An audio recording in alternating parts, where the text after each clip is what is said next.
Kembal guys, gua. Kang. Kembal guys, gua. Kang. Ya guys. Wah. Kang.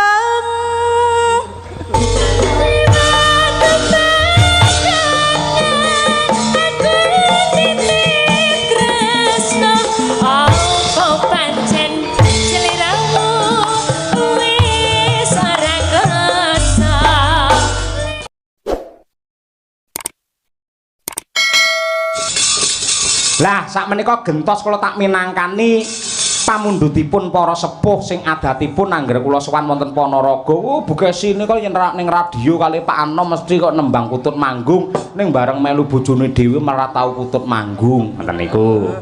Kula pitados sing tasih kepareng lenggah menika genah piyai sepuh sing tasih kemutan sok nyetel radio ceklik ngoten dalangipun Pak Anom Surata terus kutut manggung melengking dening sinden Kesi. Saderengipun kula ngaturi Mas Gareng kalian Mbak Elisa. Yo Bu Kesi gemeni wektu. Sisan gawe tak aturake karo Bu Sri. Tebih saking Surabaya Bu. Kula mayang teng Ngawi jenengan nusul, wingi teng Karanganyar nggih nusul kek sekalian nyewa mobil. Wingi teng Madiun yo nusul. Kok nusul terus to Bu nanggape kapan ora? Mboten dipun tresnani kula pun matur nuwun. Monggo Bu Kesi Rahayu istriku tersayang.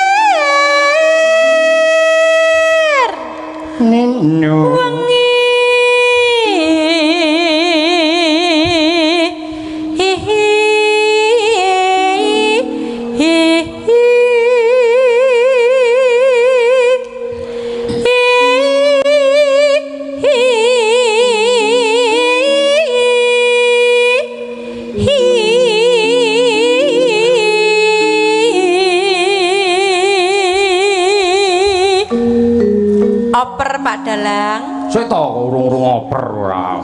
Sik kene sik lagi dirasake kok wis oper ora. Lho jare pengen ngrasake Mbak Elisa. Oh, ya ana nggone dhewe-dhewe lek sing klasik iki jenengan. Nek lek ngangge goyang-goyang niku pancene Mbak Elisa. Dadi ana nggone dhewe-dhewe Bu Kesi. Mbak Elisa curba Bu.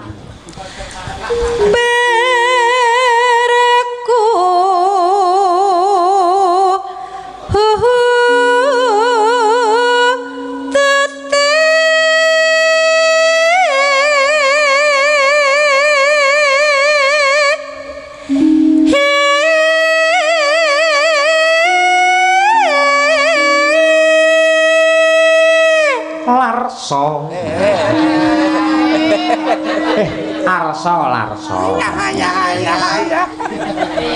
Le, anakku gelar pamayang. Mas Larso ngene lho kan. Gelar. Sesuk lek ndalang sampean lek cedak sinden aja nakal lho ya. Aja kaya bapakmu ya Le ya. Ora sinden. Biasane ngono lho Le. Dadi dalang ki ujiane abot. Saman wis siap tenan dadi dalang. Nggih. Enek sinden ayu pengen ngelirik, tak jewer kupingmu pendek tenan. So lek anu wayangan rasa ngangge sinden Le. Sindene lanang lho. Lanang wae. Lanang wae. Engko tak sambatke. Kejar. Mangkene Pak Muji. Kejar. Eneng ngepala. Ha ha. Ha ha.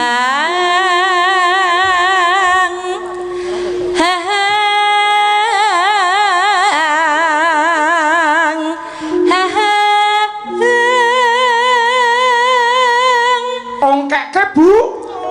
Ha ha ha.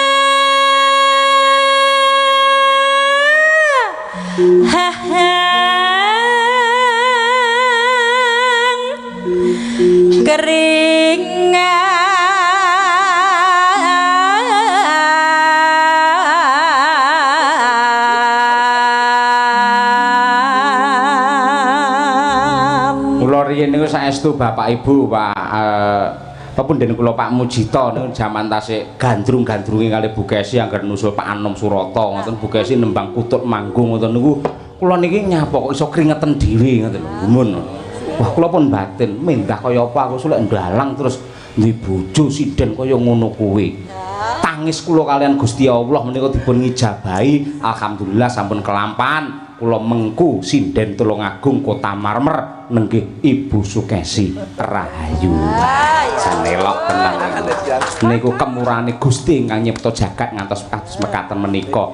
Dados menawi kula sok njalaki Mbak Elisa ngoten niku janjane nggih mboten guyon niku jan guyon jane ngoten niku mengke men suasanane niku men saya hidup ngoten niku saestu nggih. Dasar dalang wis maklum. Mula asine aku ora setuju lek anakku dadi dalang. Samarku lek ya engko njarake sinden. Sinden, aja lho ya Gel ya. Ibu arep bahagia harus bapakmu ngono kuwi lho Le. Mbok isine anak-anakmu lanang gelar ambek rangkung ka lho. Sesuk ning omah sampean diprotes lho karo cah loro. Pak mbok aja njarake sinden mesakne ibu lho Pak. Sing ngomong sapa rangkung mbiyen ke aku njaraki niken salindri genah Pak lanjutkan Pak.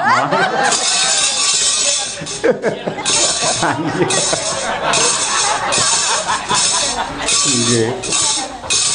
Ayo Bu. Endi gorene? Anggunge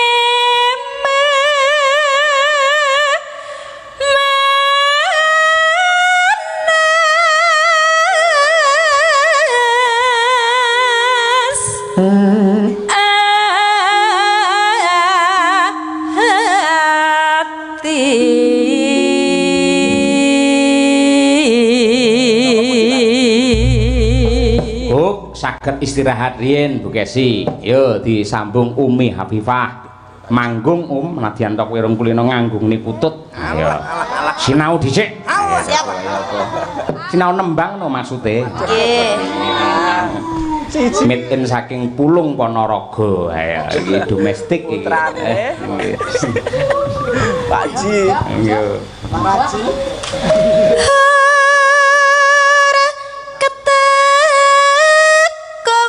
Kembal guys, yo. Kang. Kembal guys, yo. Kang. Ya guys. Wah. Kang. Lukis kenal.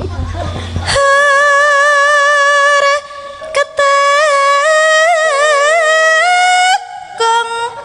Ayo Sim, ganti Pak Sim. Kang. Kang. Kang. Yo.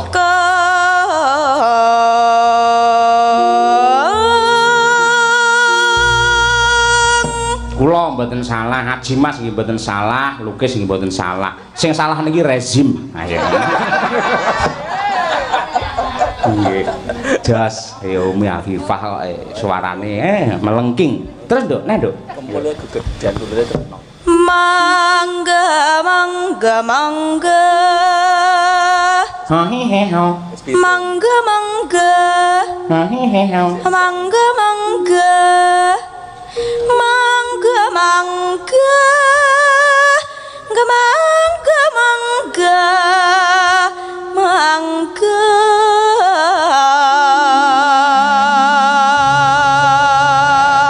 Neng jaten gong neme saiki wis loro. Perunggu sitoke wesi. Lho kena iki jaran. Apa-apa iki nyepaki rambu. Ayo nggih.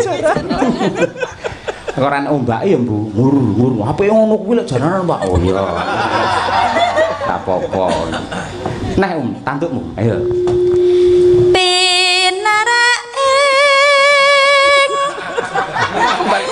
Mas tak kira lek Pak Gareng munggah lho ki mau nggih. Matur nuwun nggih.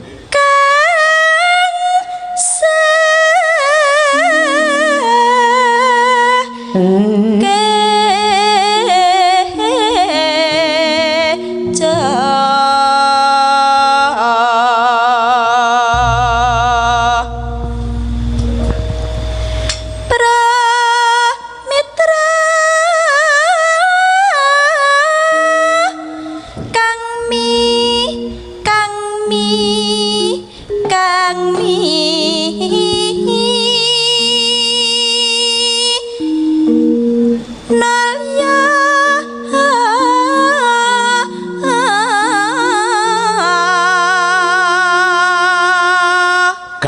aku karo kowe iki ditimbali karo Bapak Mayor Mujito. Ayo, sugeng lenggahipun Bapak Mayor Mujito.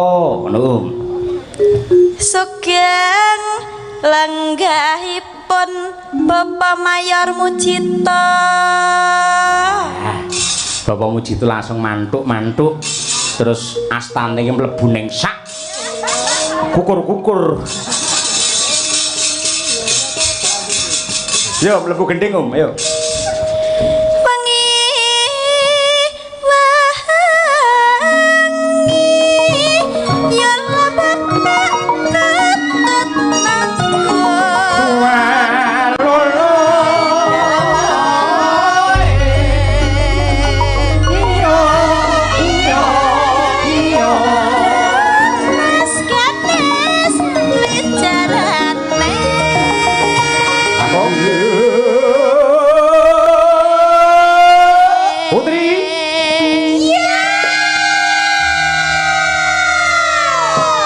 Dianto wis parak esuk aja nganti nyuda semangate. Ya, senggakane baleni meneh.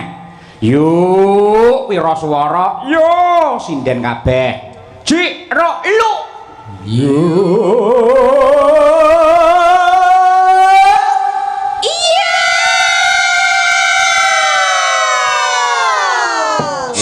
Dan terima kasih.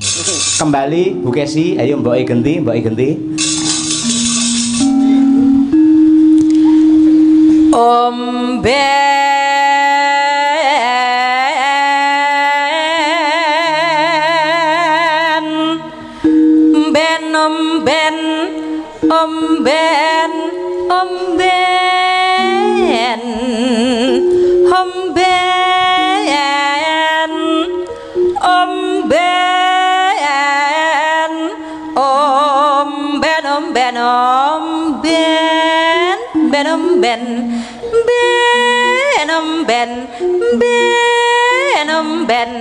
Omben nana.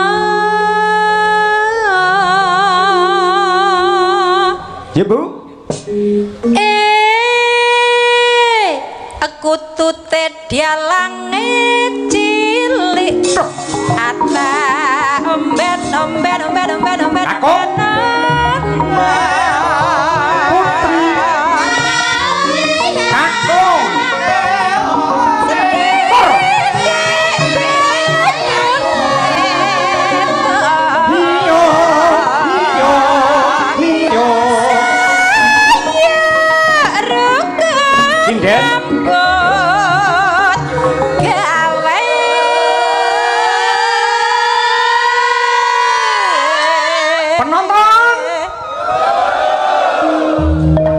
Nyeni kabeh kok ya kota reok kok ya luar biasa. Yuk oper ayo coba mangan nggih. Pakan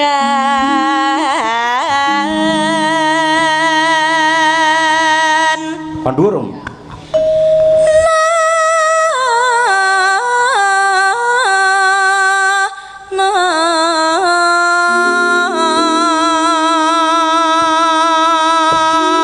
minir ayo hatta pakan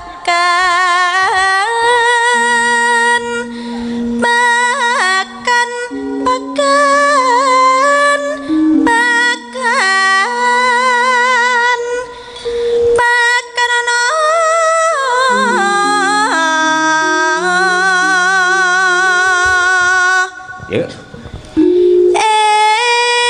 kutute kuwi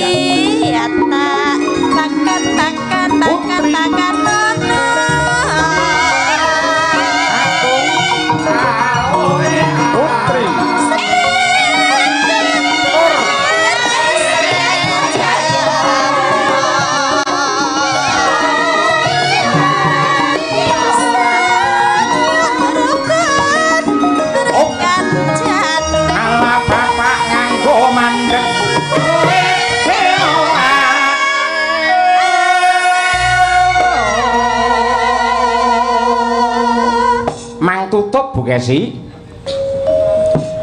Cahya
wit kelapa mangkung ora wis tuwa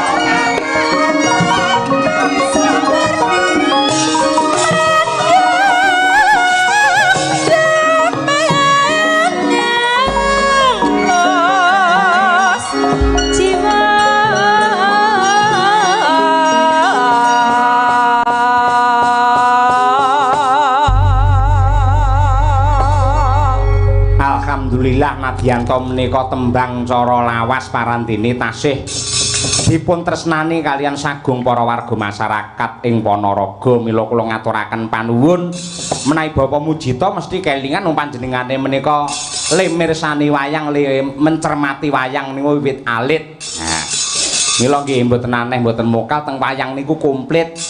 Tembang-tembang ala sekarang sing jadul sing klasik pokoke komplit nika matur nuwun. Monggo Mas Gareng Pacitan sesarengan kalian Mbak Elisa. Yo, nggih. Dayoe teka men jumeneng. Yuk, dados.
Mboten namung Mas Gareng Pacitan ingkang asring sowan wonten laladan Ponorogo kelebet Mbak Lisa menika menawi kula tingali wonten ing YouTube menika nggih kaya wis omah teng Ponorogo. Mila kula nyuwun pendapat jenengan Mbak Lisa langkung rumiyin magepokan kalian para pamirsa wayang wonten laladan Ponorogo niku mungguing pengamatan jenengan pripun? Oh nggih. Anu Mas Petro, kalau wonten Ponorogo niku anane namung remen seneng nek wis mlumpuk niku wargane niku istilahnya napa nggih nek tirakat nggih diniati dan semuanya niku nggih budaya ngaten lho dadose nggih dinikmati secara detail ya dalangnya ya guyone sindene kabeh ora kok pilih-pilih ngaten. Jadi masyarakat Ponorogo menika sangat-sangat remen budaya utamanipun wayang menika Mas Petro. Dados asring sanget nggih jenengan sowan Ponorogo. Lah nggih enggak tahu ya dilalahe kok ya mubeng minggir ten Ponorogo niku bola bali bola. Bulane kek mburi lho Mas. Mboten yen pancen asring teng Ponorogo timbangane wirawiri kaya Setlika Yogya Ponorogo. Mbok anu kemawon ndamel griya teng Ponorogo sisan. Malah ya rencana, tapi nggih wonten sederek juga sih di daerah Pelancongan itu juga ada. Dados nggih pun asring lumayan lah kalau sama Ponorogo agak kenal gitu. Oh ngaten. Nggih, pomen sing penting wis mangan sate karo nganu apa? Dawet. Dawet jabung. Dawet jabung. Ya nggih, nggih. Lek Mas Gareng napa makanan khas Ponorogo sing jenengan senengi? Ponorogo niku yen panganan kabeh enak Mas. Sedaya dulur Ponorogo niku maniak makan, maniak angkringan, maniak seni, maniak budaya. Nggih. Niku lek Ponorogo wit rikala taun 2009 kula nderekne Pak Sento Yitno Carita bapakipun Mas Klitik. Nggih. Niku ket biyen teko sakniki priyayi Ponorogo ki tetep budaya demen wayang, demen marung, demen mangan. Nggih, nggih, nggih. Iki wala Ponorogo niku nuwun sewu lho Mas. Benten kalih sanes-sanesipun. ora bedak-bedakne dalange sapa, ora bedak-bedakne sindene sapa, ora bedak-bedakne dagelane sapa, sing bener kanthi rasa ikhlas lillahi taala, aku kae sing tak undang. Iku mula jenengan ngendikane niki kan nggih mboten napa niku biasane mboten namung kula, kadang kala Mas Tralala. Nggih. Wonten Mas Sumar Bagyo, Nggih. Mas Jo Klitik, Jo Kluthuk, Abai Kirun, Mas Komet Dodok pun biasa kalih panjenengan. Sak yuda. Leres niki Ponorogo niku sedaya nggih pun diundang. Niku napa kok bengi niki sing diundang kok Gareng Pacitan. Nah, iki asik ora ngerti iki sebabe apa iki? Pengiritan. Loh, sing jenenge kesenian niku ukurane dudu babakan materi nu mboten. Nggih. Lho pripun Mas? Lah ngoten niku jenengan padha karo nuwun sewu rada nyepelekke kare Pak Mujito piyayi sembodo kaya ngono. Niku setun tresnanipun Pak Mujito dumateng panjenengan ngoten niku. Lho kula mboten kok badean kali Pak Mujito niku mboten. Lho kula wau jadwale namung limbukan alhamdulillah. Diunggah neng gone gara-gara sembah nuwun Pak Mujito nggih. Sing penting ile seduluran lho, Mas. Sedulur aku ki ora tau mikir apa-apa kok ya. Tenane. Ora mikir kowe. Mboten mikir, sedulur kalih dhuwit ki kula tetep mikir. Mikir apa? Duit.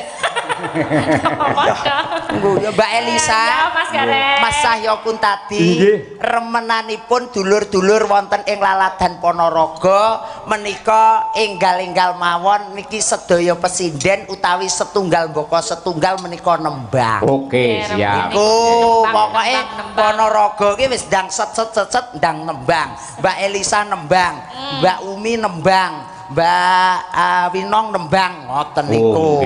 Niku weh Penak no gaweane Gareng malih penak no. lah nggih to dicocokkan Nggih. dengan keadaan. Nggih. Goro-goro maksudnya Mas nggih. Nggih. Nggih kedah niki wonten pamundutan wau. Tembang kangen napa-napa Mbak? Tembang kangen wonten, podang kuning wonten. Nggih. Cobi tembang kangen riyen Mbak Lisa sing ngaturke Tembang jenengan. siap. Kuwi kono nduk. Piye?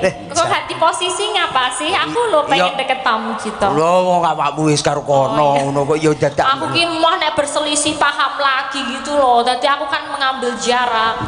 Ya ora mengambil jarak awakku kowe asline kowe aku nek kono kowe ya njlintut buri kok. Kulino ya nggih. Wonten lagonipun apa Mbak Yum? Tembang kangen. Nggih, kinangkani. Monggo dipun aturaken dening Mbak Lisa sesarengan kalian kanca-kanca Madangkara. Lajeng kemawon nggih Mbak nggih. Nggih. Monggo to tembang kangen. Dados. Aja gowo lho, Pak.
berkah barokah Mbak Berkah Elisa. barokah wer plek plek. Muga-muga akeh rezeki, Ya. panjang yuswa, Amin. lancar usahane. Lancar usahane. Tur dawuhipun Pak Mujito menawi mangke karnan penggali tur warga masyarakat meniku saestu antusias anggenipun mirsani wayang. Leres. Mangke taun ngajeng ugi badhe wayangan melih. Amin. Ning tanpa ngangge dagelan gareng. Mas, kula dongane udan ki ora sirep teko saiki. Kok yo arep melu golek sandang pangan mae ngono jenengane kok yo. Nggih, tetep ngangge dagelan gareng. Nggih. Tralala. Akeh lho gareng akeh kok ya ora apa-apa bebas Mas, penanggap ki mosok bebas. pisan tok kapok to, Mas. Kok yo. Nggih, dawuh golek sandang pangan kali Mas Cahyo niku repote neten iki. Piye, Ning nggih nuwun sewu, emang Bapak Cahyo Kuntadi seorang sarjana, seorang dosen. Oh, dadak ngerti kula porsi-porsine kula ngeten iki, nika ngoten nika kan pirsa pas Cahyo niku. Dadine kula ngeten iki nggih namung donga mawon ya Allah. Muga-muga Pas Cahyo ngejob kula. Ya Allah, muga-muga Mas Cahyo ngejob kula. Kula nggih ngoten terus, Mas. Sampe lek ndonga ngoten niku malah salah. Lah kok pripun lho? Mugi-mugi wonten piyayi nanggap Mas Cahyo lajeng ngejak kula. Ngoten. Ya Allah, mugi-mugi wonten priyayi ngejob Mas Cahyo ngejak kula. Nggih, niku dereng karuan lek dadi lho Mas. Lah terus Mugi-mugi ngejob kula ning nggih mboten batal. Lek batal merongos lho sampean. mugi-mugi ngejob kula mboten batal.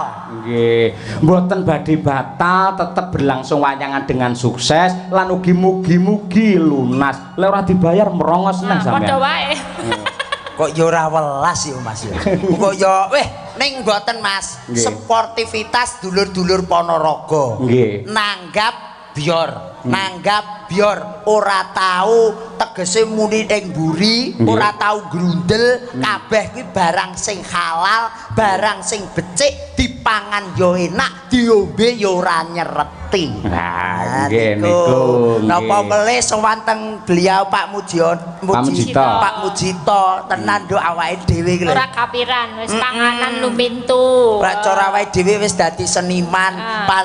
paling ngopo kuwi tugase ya menghibur Hibur masyarakat, dulur-dulur ingkang masyarakat. rawuh. Nggih. Lek Pak Mujito nggawe tentreme masyarakat Indonesia. Nah, Membuat dadi bakar betise NKRI. Kula abot banget.